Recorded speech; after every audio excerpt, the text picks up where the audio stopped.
Magluto tayo ng casserole eggplant, hindi mo na kailangang i-order sa restaurant kung kaya mo din lang naman lutuin. Makakatipid ka pa at buong pamilya na ang makakakain.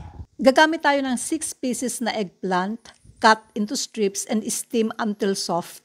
Do not overcook. Habang nag-i-steam tayo, isutay na natin ang ginger, garlic, tapos yung white part ng green onion. Ilalagay ko na po yung 1 teaspoon na anchovies. Bali, in can po ito. Kung wala po kayo nito, pwede naman pong daing. Ibabad nyo lang, tapos tadarin nyo. Mga 1 tablespoon lang naman. For flavor lang naman po kasi yan.